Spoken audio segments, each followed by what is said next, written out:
It had been 6 agonizing weeks since Melissa's 3-year-old twins vanished from the park just 5 blocks from their home. One moment they were playing near the slide while she answered a quick phone call, and the next gone without a trace. No footprints, no witnesses, no camera footage. The entire town was shaken. Flyers were everywhere. Search teams had combed the woods, and Melissa hadn't slept a full night since. Each passing day felt heavier, her hope slowly slipping through her fingers. Still, every morning she got up and searched. She couldn't give up on her children. Then, one rainy afternoon, as Melissa left the grocery store, she noticed an older homeless woman sitting on the curb under a soaked blanket. Something about her gaze made Melissa pause. As she walked past, the woman looked up and spoke clearly, almost like she had been waiting for her. "Check the KFC bathroom on 8th and Maple," she said, her voice hoarse but certain. Melissa stopped in her tracks, heart racing. "What did you say?" The woman didn't repeat herself. She just looked away, mumbling now, like nothing had happened. Melissa stood frozen, torn between disbelief and a sudden flood of instinct. That location was across town, in an area she hadn't searched. Why would a stranger know anything about her children? And why now? With shaking hands, she pulled out her phone to call the police, but something told her she couldn't wait. Whatever was behind that door, it had to be seen with her own eyes. Melissa drove through the rain, her knuckles white on the steering wheel. Every stoplight felt like an eternity, and her mind ran wild with questions. How did that woman know about the twins? Had she seen something the day they disappeared? Or was this just another cruel twist in a string of false leads that had broken her heart over and over again? Still, something about the way the woman spoke wasn't random. It was too specific, too intentional. The KFC on 8th and Maple was tucked between a laundromat and a pawn shop, a part of town Melissa hadn't been through in years. As she pulled into the small, dimly lit parking lot, her heart pounded so loud it felt like it echoed in the car. She glanced around. The place wasn't busy.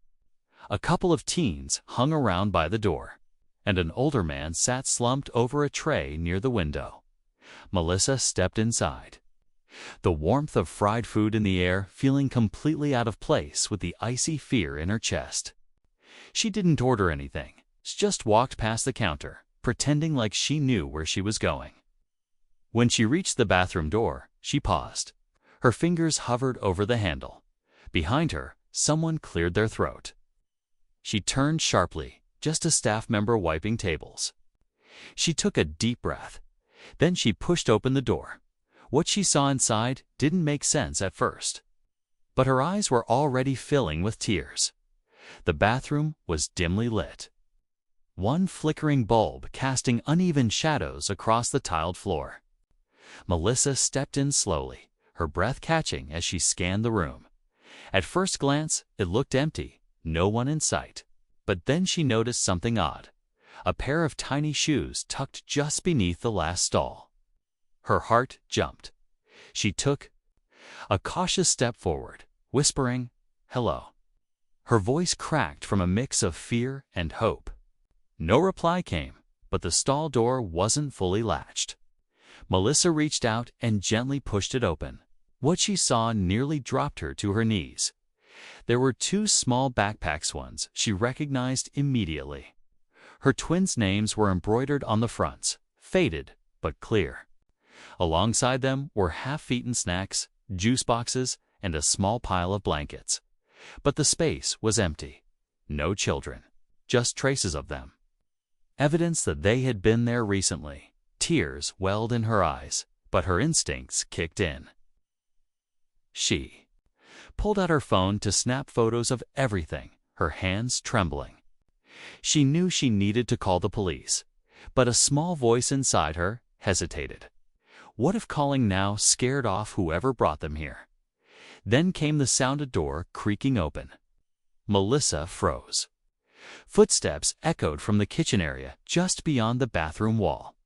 She backed up against the sink, heart pounding, and held her breath. Someone knew this hiding place. Someone might be coming back, and she wasn't sure she was supposed to be here. Melissa stood motionless. The hum of the flickering light mixing with the slow, deliberate footsteps outside the bathroom. Every instinct told her to run, but she couldn't leave Na without her twins. Her grip tightened around her phone as she moved silently to the edge of the stall, peeking through the gap in the door. The footsteps stopped. The handle turned. Someone was just outside. Then, muffled voices. A man and a woman speaking in low tones near the kitchen door. Melissa couldn't make out the words, but she caught her daughter's name, Leah. It hit her like a jolt. Her children were close. Very close. She backed into the stall again, heart racing, scanning for another exit. Anything. That's when she noticed a small utility door behind the sink, partially open. It was narrow, almost hidden, but just wide enough to slip through. She quietly crossed the room and crouched by the opening, using her phone's flashlight to peek inside. A cramped hallway stretched behind the wall, leading somewhere deeper into the building. But then another sound. This time, it came from inside the utility passage. A small cough. A sniffle. Melissa's breath caught in her throat. She leaned closer. "Leah," she whispered. Silence. Then, a small voice answered back, barely audible. "Mommy." Melissa nearly collapsed from the surge of emotion, but she held it in. Footsteps outside the bathroom grew louder. She knew she had seconds to decide. Go forward toward the voice or risk being caught. Before she could reach them, Melissa didn't hesitate. She slipped into the narrow hallway, pulling the utility door shut behind her just as the bathroom door swung open. Darkness swallowed her, but she followed the soft whimpering ahead. The passage smelled of old grease and damp concrete, pipes lining the ceiling above. Her knees scraped against something metal as she crawled forward. "Leah, baby, keep talking to me," she whispered. "I'm here," came a tiny voice, and then another. "We're both here." Melissa turned a corner and saw them, Leah and Lucas, huddled together on a thin mattress behind a stack of crates. Their faces were dirty, tear-streaked, but they were alive. She reached them and pulled them into her arms, crying silently. Afraid any sound might alert whoever was on the other side of the wall, but just as she prepared to lead them back through the passage, a flashlight beam lit the far end of the tunnel. Heavy footsteps echoed behind it. A man's silhouette filled the narrow space. And he wasn't dressed like staff. He wore a dark hoodie and heavy boots. Then Melissa noticed something chilling. He wasn't surprised to see her. In fact, he smiled. "You're early," he said, voice low and calm. "She wasn't supposed to tell you until tomorrow." Melissa froze. Her mind spun. She, the homeless woman. Was this all part of something bigger? Was she led here on purpose? The man reached into his pocket. And in that moment, Melissa realized this wasn't just about finding her twins, was about surviving with them. Melissa pushed the twins behind her, heart pounding so hard she thought the man could hear it echo off the walls. "Don't come any closer," she warned, her voice shaking. But the man didn't stop. He pulled something from his pocket, and, to her surprise, it wasn't a weapon. It was a flip phone, old and scratched. He held it up. "They told me if you ever made it this far to give you this," he said. "It's got names, locations, everything. You're not the only one who's lost children." Melissa stared at him, confused. Was he trying to help? "Why?" she asked, voice hoarse. The man's expression shifted. "Because I used to work for them, and I couldn't sleep anymore." Before she could process his words, another sound pierced the silence, the wail of sirens. The man stiffened. "You called them." Melissa shook her head. "I didn't. I never got the chance." Just then, the utility door at the other end burst open. Officers stormed the tunnel with flashlights raised, shouting commands.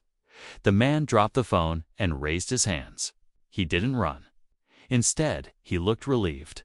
Melissa clutched her children as officers led them out. One detective knelt beside her. "We got an anonymous tip an hour ago. Someone said a mother would need help behind this restaurant. No name, just coordinates." Melissa turned, stunned.